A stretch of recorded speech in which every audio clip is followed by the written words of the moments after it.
Assalamualaikum warahmatullahi wabarakatuh. Perkenalkan, nama saya Hapsah Rifti Nurahmi dari Fakultas Syariah Prodi Hukum Keluarga Islam dari kelas HKI 2A NIM 19 11 11 00 60 mata kuliah Tarik Tasyrik. Baiklah, saya akan menjelaskan UTS dari Pak Suansar dari kelompok 1 sampai kelompok 3. Baiklah, saya akan menjelaskan yaitu materi yang pertama. Yang pertama, definisi tari tasrik dan definisi ilmu tari tasrik. Tari tasrik adalah sejarah penetapan hukum Islam dari zaman Nabi sampai sekarang. Tari tasrik merupakan disiplin ilmu yang erat kaitannya dengan ilmu fikih maupun usul fikih. Tarik berarti ketentuan waktu sebagaimana disebutkan aroha al-kitabah, aro'ahu, dan aro'ahu. Maksudnya adalah waqtahu, yaitu menjelaskan waktunya. Pengertian ilmu tarik adalah ilmu yang mempelajari kisah-kisah waktu terjadinya peristiwa penting yang terjadi padanya serta pengaruhnya terhadap kehidupan manusia. Melihat realita tersebut bukan berarti para ulama terdahulu melupakan penulisan sejarah, suatu ilmu pada karangan mereka. Sebenarnya, sebagian dari ulama tersebut sudah menuliskannya, tetapi penulisannya hanya bersifat global. Sementara penulisan secara global belum bisa memenuhi target yang ingin dicapai secara khusus. Penulisan secara global pernah dilakukan oleh Ibnu Khaldun dalam kitabnya yang berjudul Muqaddimah. Selanjutnya, objek tari tasrik. 1.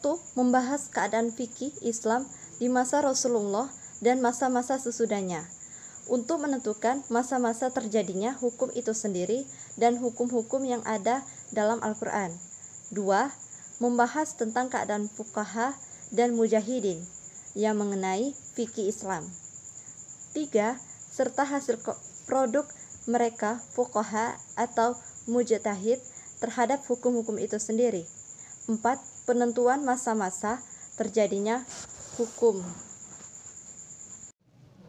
konvensional dan hukum samawi. Hukum samawi yaitu membentuk seseorang seperti berakhlak baik, maka di dalamnya dididik kesucian hati, ketinggian jiwa, ketanggapan perasaan, menyebar luaskan kewajiban, dan memperhatikan kuatnya hubungan di antara seseorang dengan saudaranya dan dengan penciptanya secara sempurna. Hukum ini memperhitungkan amal, perbuatan, baik lahir maupun batin, dan yang akan datang, yang merupakan wasilah pada yang lainnya. Dan hukum ini juga merupakan ciptaan Allah, yaitu ia meliputi semua perbuatan hamba-hambanya, baik yang nampak maupun tidak nampak. Hukum konvensional merupakan berasal dari hasil pemikiran manusia yang ditetapkan untuk memenuhi segala kebutuhan mereka yang bersifat temporal. Hukum ini juga dibuat dengan kemampuan akal manusia yang memiliki keterbatasan dan kekurangan untuk memahami perkara gaib dan menghukumi perkara yang belum terjadi. Prinsip-prinsip tari tasrik dalam perundang-undangan. Yang pertama, menegakkan kemaslahatan. Tujuan syariat Islam adalah mewujudkan kemaslahatan individu dan masyarakat dalam dua bidang, yaitu dunia dan akhirat. Kedua, menegakkan keadilan. Salah satunya ayat Al-Quran perintah untuk berlaku adil, yaitu berlakulah adil karena adil itu lebih dekat kepada takwa. Al-Quran Surat Al-Maidah ayat 8. 3. Tidak menyulitkan. 4. Menyedikitkan beban. Menyedikitkan tuntutan Allah untuk berbuat, mengerjakan perintahnya, dan menjauhi cegahannya. Selanjutnya, dinamika hukum sebelum Islam. 1. Menjelaskan masa penetapan hukum sejak diutusnya Nabi Muhammad SAW sampai wafatnya pada tahun 11 Hijriah. 2. Fikih pada masa Khulafaur Rasyidin sejak tahun 11 Hijriah sampai 40 Hijriah. 3. Masa junior sahabat dan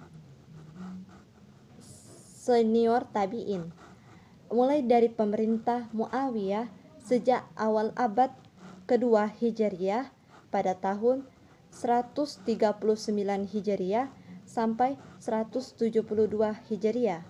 4.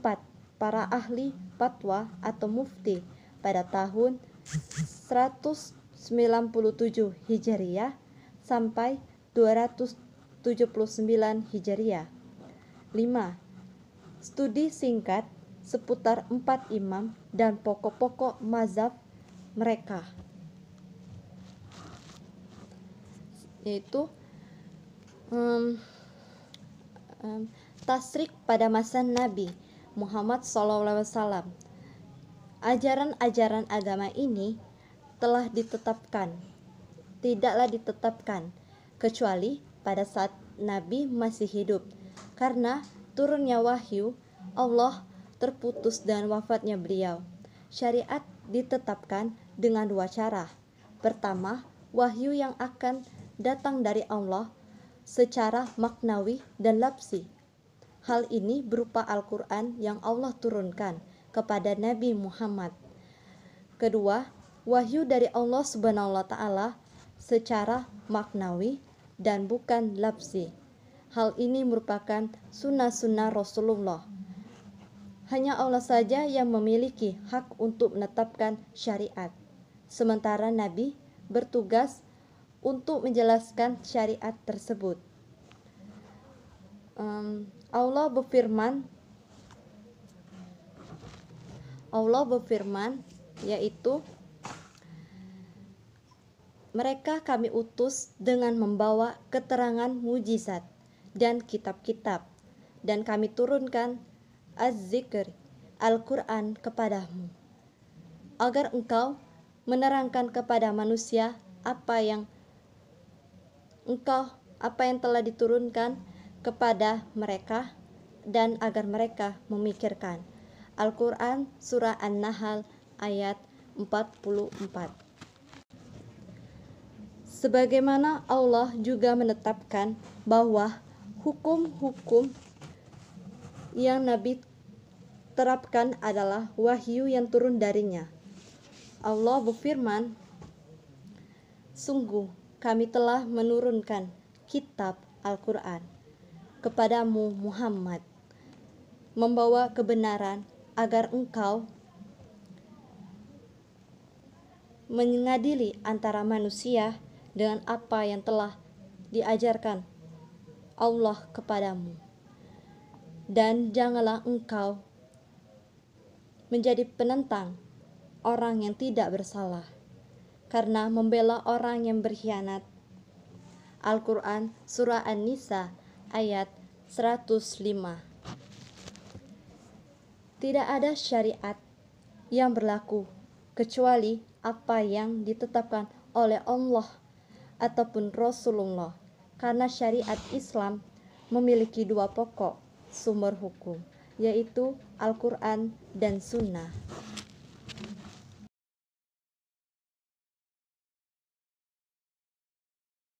Saya akan melanjutkan yang materi yang kedua, yaitu sumber penetapan hukum pada zaman Nabi SAW. Yang pertama, Al-Quran. Ar-Raghib berkata dalam kitab Al-Mufradat, kata Al-Quran pada dasarnya adalah masdar. Kata tersebut memiliki kesamaan sikha dengan kata kufron dan rujahan. Allah berfirman, sesungguhnya atas tanggungan kamilah mengumpulkannya di dadamu dan membuatmu pandai membacanya. Apabila kami telah selesai membacakannya, maka ikutilah bacaannya itu. Al-Quran Surat Al-Qiyamah ayat 17-18. Ibnu Abbas berkata mengenai tafsir ayat di atas, jika telah kami kumpulkanlah Al-Quran dan memantapkannya di dalam dadamu, maka amalkanlah. Sebagian ulama berkata, dari seluruh kitab yang Allah turunkan, hanya kitab yang diturunkan kepada Nabi Muhammad saja yang menyandang nama Al-Quran, karena ia mencakup seluruh kandungan kitab-kitab lainnya, bahkan ia mencakup seluruh cabang ilmu pengetahuan.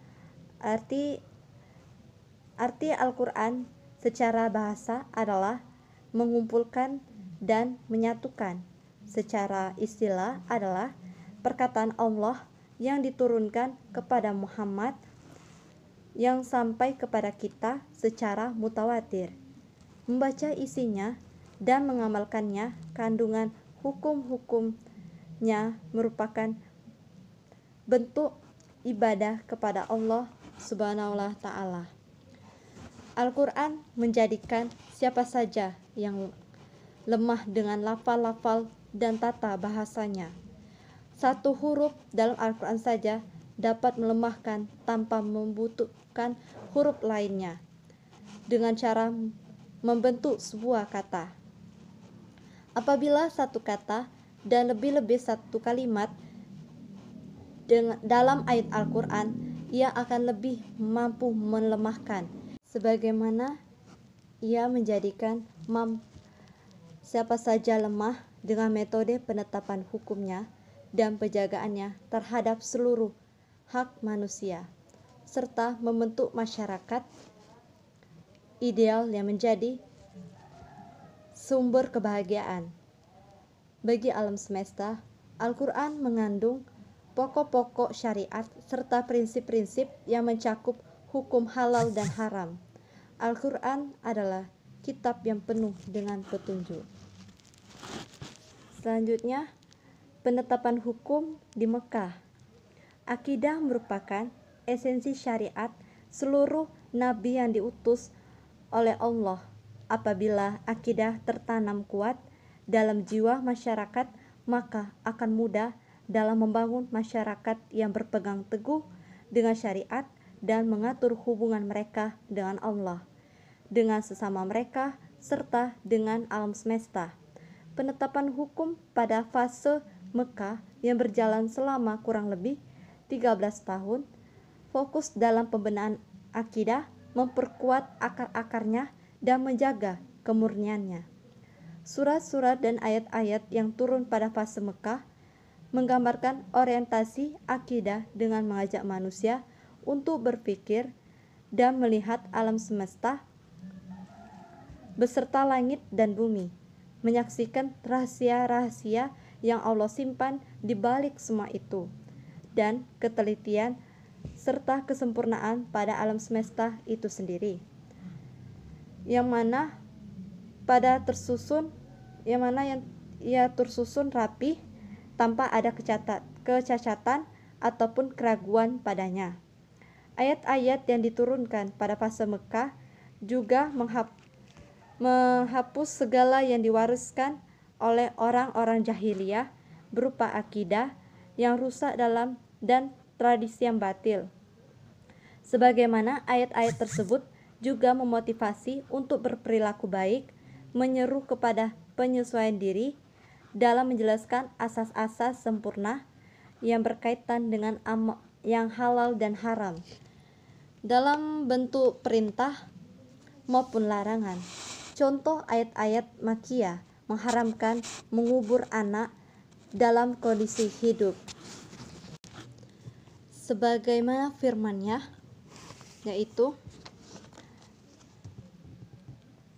dan apabila bayi-bayi perempuan yang dikubur hidup-hidup ditanya, karena dosa apa dia bunuh? Al-Quran Surat At-Takwir ayat 8-9. Perkara-perkara parsial yang diturunkan pada fase Mekah hanya berjumlah sedikit, dan yang paling banyak diturunkan pada fase tersebut adalah prinsip-prinsip dasar. Ayat-ayat yang turun pada fase Mekah banyak menceritakan kisah-kisah para rasul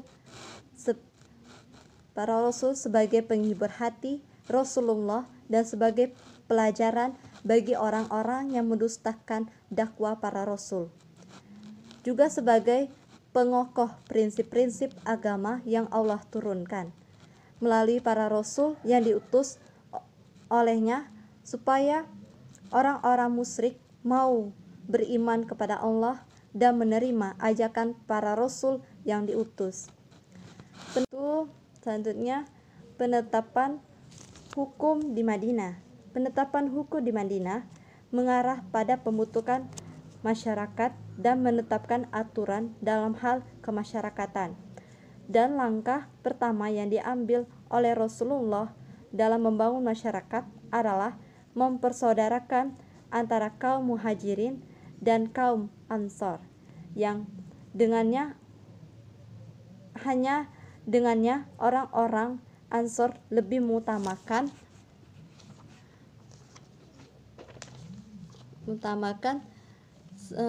sebenarnya dari kalangan muhajirin atas dari mereka sendiri, yaitu Al-Quran Surat Al-Asy ayat 9. Penetapan hukum pada fase Madinah mengarah pada cara dalam menghadapi faktor-faktor di atas dengan metode yang sesuai. Pada ayat-ayat yang diturunkan di Madinah, Allah menyebutkan sifat-sifat orang-orang munafik dan memperingatkan siapa saja agar berubah hati dari mereka, disertai analisa terhadap mereka. Penetapan hukum pada fase di Madinah juga membahas beberapa permasalahan ibadah yang merupakan pondasi tegaknya tiang agama Islam.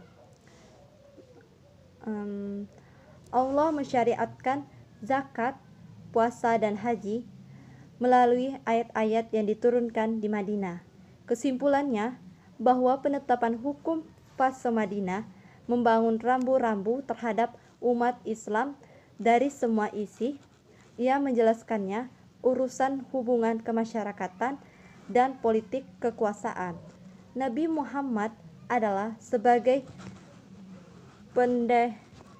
pendiri negara Islam yang dengannya menyempurnakan agama dan karunia-Nya. Selanjutnya, penetapan antara penetapan hukum fase di Mekah dan di Madinah serta ciri-cirinya. Siapa saja yang tidak akan bisa memisahkan antara tasyrik di Mekah dan tasyrik di Madinah, karena sesungguhnya tasyrik di Madinah merupakan lanjutan dari tasyrik di Mekah, di mana syariat yang diturunkan di Madinah berdiri atas prinsip-prinsip tauhid dan asas-asas agama yang ditetapkan di Mekah. Ketika Rasulullah hijrah ke Madinah, surat yang pertama kali diturunkan kepada beliau adalah surah Al-Baqarah. Surat inilah yang menetapkan prinsip-prinsip ketakwaan yang dibangun di atas prinsip-prinsip yang terdapat. Surat Al-An'am mencakup pembahasan tentang macam-macam perilaku manusia secara global, meskipun perincian dari prinsip-prinsip tersebut terdapat pada surat-surat lainnya. Ciri-ciri Makkiyah. 1. Menyuruh kepada tauhid dan memurnikan peribadatan hanya untuk Allah. Menetapkan adanya risalah syariat, kebangkitan setelah kematian, dan pembalasan amal dengan ayat-ayat kauniyah, membantah orang-orang musyrik dan mendebat mereka, mematahkan akar-akar penyelewengan mereka dengan bukti-bukti rasional, menyebutkan perkara hari kiamat. 2. Menetapkan prinsip-prinsip umum syariat dan norma-norma yang menopang berdirinya masyarakat. Yang ketiga, menyebutkan kisah para nabi dan umat-umat terdahulu sebagai peringatan bagi mereka. 4. Ayat-ayatnya pendek disertai lafal-lafal yang kuat dalam ungkapan yang singkat. 5. Konteks pembicaraan pada Makkiyah bersifat umum. Ciri-ciri Madaniyah. 1. Menjelaskan perincian ibadah, muamalah, hukuman, warisan, keutamaan jihad, peraturan dalam rumah tangga, hubungan antar masyarakat dan antar negara, prinsip dalam berhukum. 2. Menyampaikan pesan kepada ahli kitab, baik Yahudi maupun Nasrani, dan mengajak mereka untuk memeluk Islam. 3. Membongkar seluk-beluk dan karakter-karakter orang-orang munafik. 4. Memiliki ayat-ayat dan wakaf yang panjang.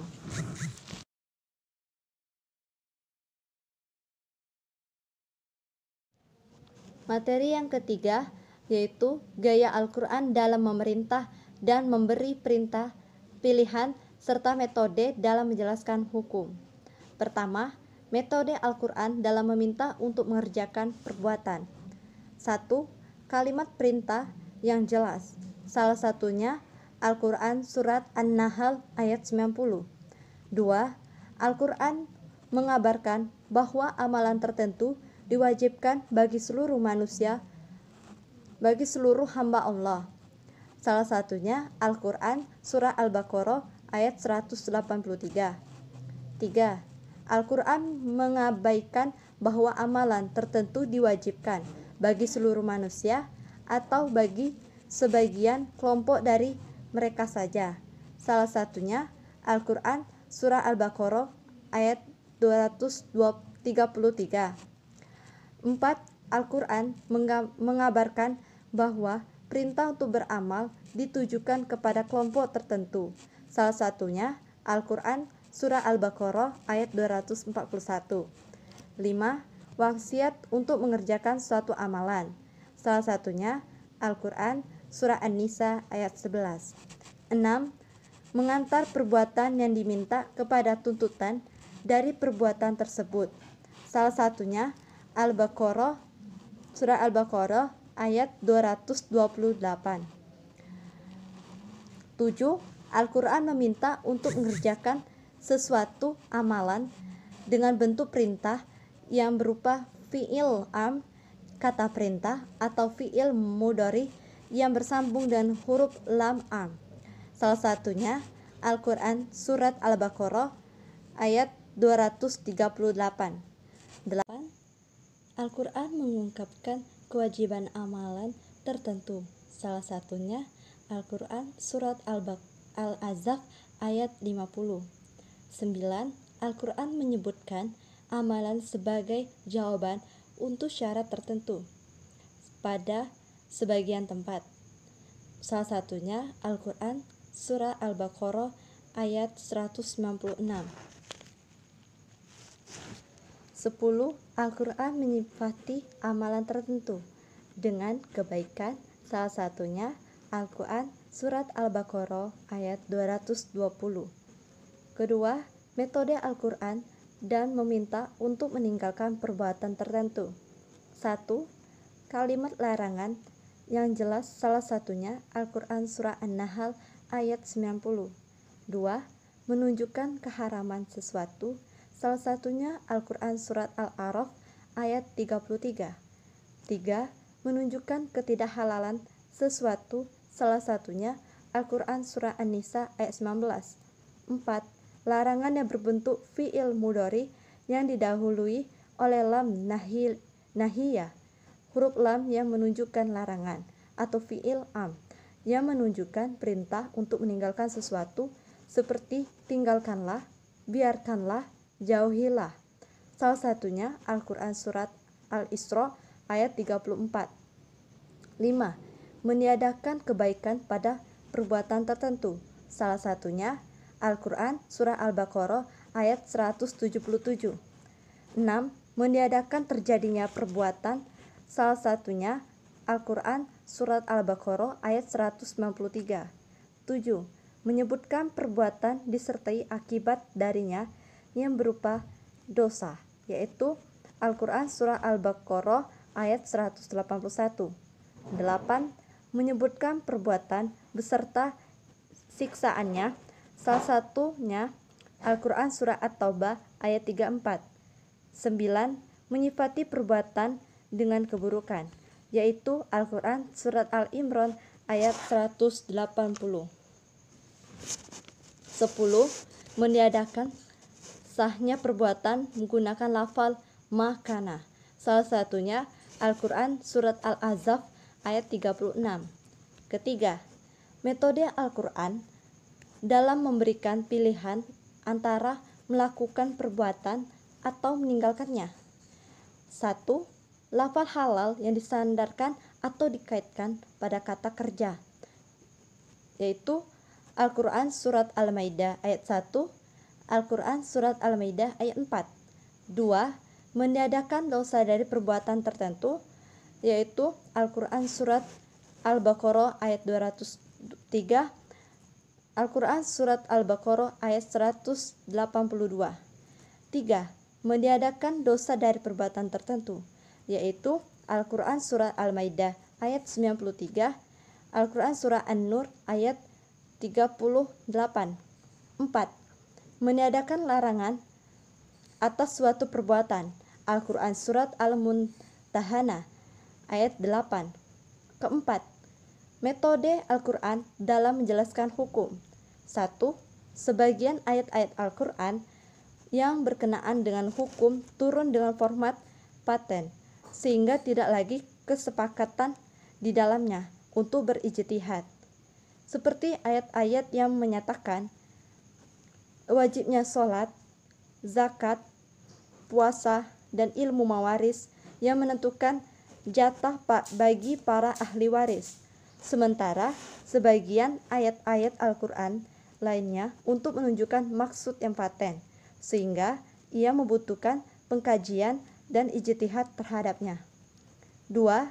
Metode penjelasan hukum di dalam Al-Quran tidak sama seperti cara penjelasan dalam undang-undang positif, yang mana caranya adalah dengan menyebutkan perintah dan larangan yang lepas dari motivasi dan ancaman.